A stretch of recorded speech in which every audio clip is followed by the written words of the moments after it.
नमस्कार साथियों। आज हम बीए सेकेंड ईयर के लिए टॉपिक लेकर आए हैं गांधी का सविनय अवज्ञा आंदोलन। हमने इससे पहले के वीडियो में ये समझाया था, बताया था कि गांधी का असहयोग आंदोलन किस तरह से परवान चढ़ा और उसके बाद उस आंदोलन को वापस लेना पड़ा और गांधी जी को जेल में डाल दिया गया। गांधी जी को 6 वर्ष की सज़ा हुई थी, लेकिन उनके स्वास्थ्य की समस्या को देखकर उनको पहले ही जेल से रिहा कर दिया गया था। उसके बाद गांधी फिर से समाज में अपने रचनात्मक कार्यक्रमों में लग गए थे और गांधी ने न केवल भारत बल्कि दुनिया भर के जो अहिंसक आंदोलनकारी हैं, सत्याग्रह के जरिए जो आंदोलन करने में यकीन रखते हैं, उनको भी ये चीज़ सिखाई कि आंदोलन की अपनी एक रणनीति होती है और आंदोलन कोई रातों रात खड़ा नहीं होता है, बल्कि आपको जनता के बीच जाकर काम करना होता है। और जब जनता एक बार बड़ा आंदोलन कर लेती है तो वो हाथों हाथ दूसरे आंदोलन के लिए तैयार नहीं होती है। इसलिए आपको जो समाज के जो सुधार के काम हैं उनमें लग जाना होता है और जनता को फिर से रिचार्ज करना होता है और फिर उनको साथ लेना होता है। इसलिए गांधी के जो बड़े आंदोलन हैं उनमें एक गैप रहा है। जैसे 1920-22 तक उनका असहयोग आंदोलन चला, फिर 1930 में सविनय अवज्ञा आंदोलन आता है, फिर भारत छोड़ो आंदोलन आता है। तो हालांकि गैप हो सकता है, कुछ ज़्यादा भी लगे, कुछ परिस्थितियां भी जिम्मेदार होती हैं, लेकिन वो मानते थे कि आंदोलन से पहले आपको वर्षों तक लोगों के बीच रहना होता है और किसी न किसी एक रचनात्मक कार्यक्रम आपको चलाने होते, चाहे वो अछूतोद्धार हो, चाहे वो सफाई का कार्यक्रम हो, चाहे वो महिला शिक्षा को लेकर हो, या समाज में जो अलग अलग कुरीतियाँ हैं, चाहे वो नशाखोरी हो या बाल विवाह है, सती प्रथा है, दहेज प्रथा है, बहु विवाह है, या महिलाओं के विरुद्ध घरेलू हिंसा है, या और समाज में जो दूसरा तबका है, किसान मजदूर, इनकी जो प्रॉब्लम्स हैं आप उनको एड्रेस करते हैं, उनके लिए कार्यक्रम बनाते हैं, उनके उत्थान के लिए काम करते हैं। तो ये सब काम करते लोग आपसे जुड़ते जाते हैं और जब जुड़ जाते हैं तब आप एक बड़े आंदोलन को आगाज़ करते हैं। तो ये इसी तरह गांधी जी जब जेल से रिहा हुए तो वो अपने रचनात्मक कार्यक्रमों में लग गए। उसी दौरान एक और घटना साथ साथ चल रही थी कि जो 1919 का जो भारत शासन अधिनियम था, उसके तहत 1921 में चुनाव होने थे, तो सब असहयोग आंदोलन के दौरान उन चुनावों में भाग लेने से मना कर दिया गया था। तो वहाँ ब्रिटिश सरकार ये कह रही थी कि हमने यहाँ शासन कैसे चले, इसके लिए हमने एक जो अधिनियम आपको दिया है, अब आप उसको मानते नहीं हो, तो आप ऐसा करो कि आप बता दो कैसा अधिनियम आपको चाहिए। तो इसके लिए एक सर्वदलीय बैठक बनी। जो समय के जो दल थे, जो सक्रिय थे, उन्होंने एक बैठक की और उस बैठक में एक निर्णय लिया और कि उन्होंने बताया कि हमारे यहाँ क्या क्या चाहिए शासन के लिए। तो उसके अध्यक्ष, सर्वदलीय जो मीटिंग थी या बैठक थी, उसके अध्यक्ष थे मोतीलाल नेहरू, जो पंडित जवाहरलाल नेहरू के पिताजी थे। तो उन्होंने एक रिपोर्ट पेश की जिसे नेहरू समिति के नाम से जाना जाता है। हालांकि फिर जिन्ना उस पर सहमत नहीं हुए, उनका विरोध था और कुल मिला के वो जो हमारा जो राजनीतिक दलों का आपसी जो सहयोग था वो नहीं बन पाया और ये किसी निर्णय पे नहीं पहुँचे। इसके लिए गोलमेज सम्मेलन भी बुलाए गए, उस पर हम अभी जिक्र करेंगे। लास्ट में जो भारत शासन अधिनियम जो 1919 था, उसी में एक ये भी प्रावधान था कि 10 साल बाद ये जांच की जाएगी कि ये अधिनियम कितना सफल रहा भारत में। तो चूँकि 1919 में आया था 1929-30 में जो भी आना था वो 10 साल बाद, लेकिन वो 1928 में ही एक जांच दल भारत आया जिसका नाम जो ये साइमन कमीशन था। साइमन कमीशन जो भारत आया था वो एक आयोग था और वो उसके गठन की जो बात थी वो 1919 के अधिनियम में ही थी। क्योंकि वो पहले आ गया था, कोई इलेक्शन होने थे वहाँ ब्रिटेन में, तो उससे पहले आ गया वो दल। तो अब उस कमीशन में जो भी 7 लोग थे उनमें कोई भारतीय शामिल नहीं था, जबकि उस समय ब्रिटिश पार्लियामेंट में भारतीय भी शामिल थे। तो इस बात को लेके एक विरोध रहा कि साइमन गो बैक के नारे लगे कि साइमन वापस जाओ। जहाँ जहाँ भी वो पहले मुंबई से आए, फिर दिल्ली गए, पंजाब गए, जो भी है पंजाब में फिर आपको मालूम है कि जब वहाँ गए तो लाला लाजपत राय के नेतृत्व में जो सब राष्ट्रीय आंदोलन के जो योद्धा थे, लोग थे, उन्होंने विरोध किया, तो वहाँ लाठीचार्ज कराया गया। तो उसी लाठीचार्ज में लाला लाजपत राय का देहांत हो गया। तो ये एक रोष पनप रहा था। इसी दौरान ब्रिटिश सरकार ने नमक पर कर लगाना, नहीं, कई राजनीतिक कैदियों को लंबे समय तक बंद रखना, नशाखोरी है, व्यापार के क्षेत्र में जो मज़दूर किसान थे उनको नुकसान दिया जा रहा था, विदेशी वस्तुएं या सस्ती दर पर आ रही थी, कोई टैक्स वगैरह लगता नहीं था, तो यहाँ के जो बाज़ार है वो चौपट हो रहे थे। तो एक कई एंगल से समस्याएं हैं वो राष्ट्रीय आंदोलन में उभर रही थी। तो ये गांधी और राष्ट्रीय जो कांग्रेस थी उसने अनुभव किया कि भाई ब्रिटिश सरकार के खिलाफ आंदोलन चलाना है। तो ये आंदोलन था सविनय अवज्ञा आंदोलन। सविनय का मतलब है विनम्रतापूर्वक, अहिंसक रूप से। अवज्ञा का मतलब है सरकार की ऐसी नीतियों का, ऐसे कानून का विरोध करना जो अन्यायपूर्ण है। और ये विरोध है, ये मतलब सार्वजनिक रूप से करना है और उसके बदले जो सरकार दंड देगी उसे स्वीकार करना है। तो उसमें ऐसा नहीं है कि कोई चोरी छुपे होता है। तो कानून का उल्लंघन करना था, सरकार की नीतियों का उल्लंघन करना था और गलत जो सरकार की जो भी सुविधाएं हैं सब उनका विरोध करना था। तो ये सविनय अवज्ञा था। सत्याग्रह का ही ये एक तरीका है। जैसे हमने बताया कि असहयोग भी सत्याग्रह का एक तरीका है। सहयोग में इस बात पर बल दिया जाता है कि जो आतताई है उसका हम सहयोग नहीं करेंगे। सविनय अवज्ञा में उसके जो फैसले हैं, गलत फैसले, हम उनका उल्लंघन करेंगे। तो ये एक तरीका है सविनय अवज्ञा के।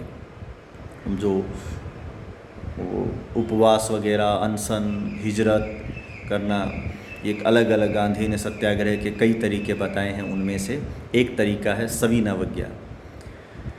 तो ये आंदोलन 1930 में कांग्रेस की मीटिंग में ये तय किया गया कि भाई अब आंदोलन की शुरुआत होगी। गांधी ने फिर भी आंदोलन शुरुआत करने से पहले उस समय के जो गवर्नर जनरल थे उनको नाम से, या कहें कि उन्होंने अपना एक यंग इंडिया नाम से उनकी एक पत्रिका चलती थी गांधी की, तो उसमें उन्होंने मांगे रखी, 11 मांगे रखी थी।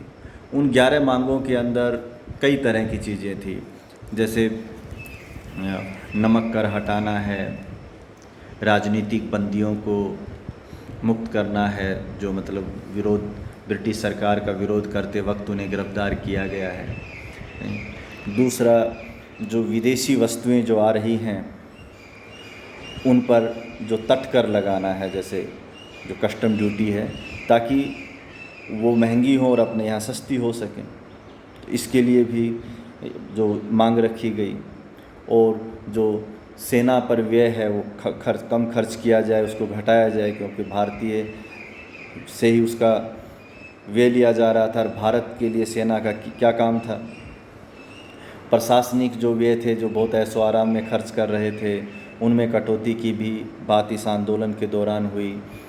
और उसमें अपनी यंग इंडिया में जो 11 मांगे थीं, और भी इसमें एक जो बड़ी मांग थी कि शराब के जो ठेके हैं या जो लाइसेंस हैं वो रद्द किए जाएं, यानी कि शराब, नशाखोरी, उस पर रोक नहीं ली जाएगी। इस तरह जो गांधी ने करीब 11 मांगे हैं वो यंग इंडिया में रखी थी और कहा था कि भाई ये मांगे मान ली जाती हैं तो हमें आंदोलन नहीं करना पड़ेगा, नहीं तो फिर आंदोलन की शुरुआत होगी। आखिरकार वो नहीं माने और गांधी ने अब आंदोलन की शुरुआत दांडी मार्च से की। जो भी उनके 72 अनुयायी थे उनसे, जो उनका साबरमती आश्रम था वहाँ से वो स्टार्ट हुए और जो गुजरात में समुद्र तट के पास दांडी नामक स्थान था जहाँ उन्होंने जाके नमक बनाया था। अच्छा, बड़ी बात यह है कि गांधी ने जो शुरुआत में जिन 72 अनुयायियों के साथ उन्होंने शुरुआत की थी वो सब उनको सत्याग्रह की ट्रेनिंग दी गई थी। सत्याग्रह की ट्रेनिंग का मतलब उन्हें इतना तैयार किया गया था कि पुलिस उन पर कितनी भी हिंसा करे लेकिन वो अपना संयम नहीं खोएंगे, क्योंकि गांधी ने असहयोग आंदोलन से ये प्रेरणा ली थी कि उन्होंने कहा भी था जब वो इसके बाद जब चोरी चोरा का जो घटना हो गई थी पुलिस थाने में आग के बाद, तो गांधी ने कहा था कि ये मेरी हिमालय के समान बड़ी भूल थी कि मैंने ये मान लिया कि हर व्यक्ति सत्याग्रह का मतलब पालन कर सकता है। उन्होंने माना कि इसके लिए भी व्यक्ति को एक तपस्या करनी होती है, अपने आप को इतना तैयार करना होता है कि सामने वाला आपके विरुद्ध अन्याय कर रहा है तब भी आप उसे बर्दाश्त करें और उसे हृदय परिवर्तन के लिए प्रयास करें। तो उसके बाद गांधी ने साबरमती आश्रम में अपने अनुयायियों को ट्रेनिंग दी और उन्हीं अनुयायियों के साथ गांधी ने अपनी जो दांडी मार्च है उसकी शुरुआत की थी। रास्ते भर वो पैदल गए, भीड़ जुटती गई, हजार लोग हैं वो दांडी नामक स्थान पर गांधी के साथ इकट्ठा हुए पहुँचे और गांधी ने अपने हाथों से नमक बनाया और नमक कानून का उल्लंघन किया, क्योंकि ब्रिटिश सरकार ने ये ऐलान कर दिया था कि भाई जो तट पे आसपास रहने वाले जो लोग हैं वो नमक ब्रिटिश सरकार से खरीदेंगे। तो गांधी ने का मानना था कि ये प्रकृति की जो देन है व्यक्ति को नमक, और उसको ब्रिटिश सरकार ऐसा नहीं कर सकती, ये गलत कानून है। तो गांधी ने उसका विरोध किया। उसके बाद इस आंदोलन में महिलाओं ने ख़ास तौर पे शराब के ठेकों की घेराबंदी की। करीब 1700 के करीब महिलाएं तो दिल्ली में शराब के ठेकों की घेराबंदी में गिरफ्तार हो गई। तो ये गांधी का एक हर आंदोलन की एक बड़ी सफलता थी कि गांधी ने महिलाओं को जोड़ा, क्योंकि उनके जो तरीके थे वो इतने सही थे जो महिलाओं के अनुकूल थे।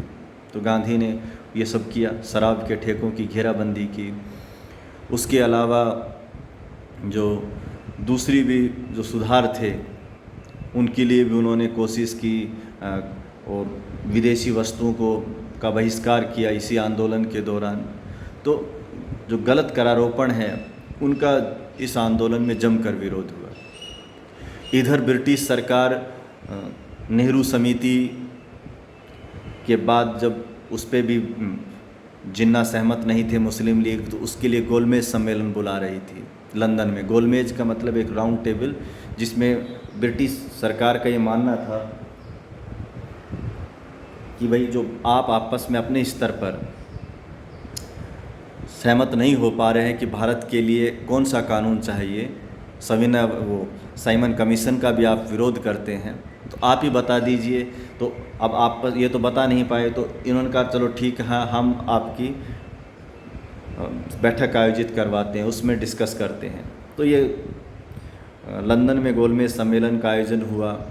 उसी सम्मेलन में कांग्रेस पहले सम्मेलन 1930 में गई ही नहीं।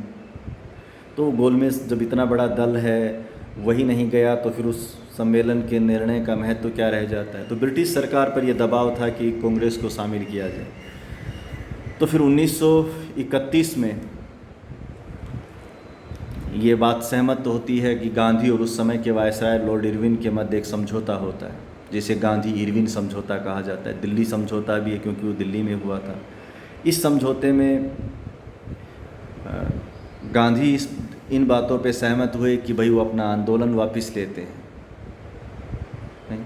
और दूसरे गोलमेज सम्मेलन में कांग्रेस भाग लेगी। इरविन इस बात पर राजी हुए कि वो नमक कानून हटाते हैं, राजनीतिक जो बंदी हैं उनको रिहा कर देंगे और आगे भी जो अलग अलग मामलों में टैक्स रिबेट इनकी दिशा में विचार किया जाएगा।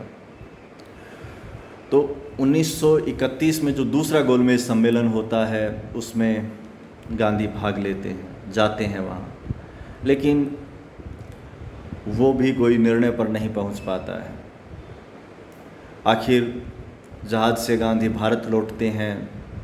भारत इसी दौरान फिर वायसराय बदल जाते हैं, लॉर्ड वेलिंगटन हैं, उन्होंने बड़े दमनात्मक तरीके से पेश आए और वापस लोगों को जेलों में ठोक दिया। तो गांधी इस बात से बड़े ऐतराज़ हुआ और गांधी जी को भी आते उन्होंने गिरफ्तार कर लिया और इस दौरान गांधी जी जेल में भी रहे, जो पूना की जो यरौदा जेल है। और उसी दौरान आपको मालूम होगा कि फिर गांधी का और अंबेडकर के बीच एक समझौता हुआ था जिसे पूना पैक्ट कहा जाता है। तो वो सब बातें हुई। तो इस तरह से धीरे धीरे वो आंदोलन दबता चला गया। गांधी जेल से रिहा हुए और फिर उन्होंने एक तरह से जो व्यक्तिगत असहयोग आंदोलन चलाया, भाई मैं अकेले स्तर के ऊपर ही विरोध करूंगा, वो ऐसा करते रहे। लेकिन फिर ये आंदोलन है। और हाँ, उसी दौरान जब गांधी भारत आते हैं 32 में, तो 31 में, तो 32 में उसी समय जो ब्रिटिश सरकार ने भारतीय राष्ट्रीय कांग्रेस को मतलब बैन लगा देते हैं, प्रतिबंधित संगठन घोषित कर देते हैं। तो ये सब दिक्कतें गांधी और उसके साथ हुई। बाद में 34 में उसको वापस रिहाई कर दी जाती है, गांधी की भी और राष्ट्रीय कांग्रेस की भी। तो ये सब दौर इसमें सविनय अवज्ञा आंदोलन के दौरान चलता है। अगले जो गांधी का कोई तीसरा आंदोलन है, भारत छोड़ो आंदोलन, जो बड़ा आंदोलन है, उसके साथ हम एक नया वीडियो लेकर आएंगे। धन्यवाद।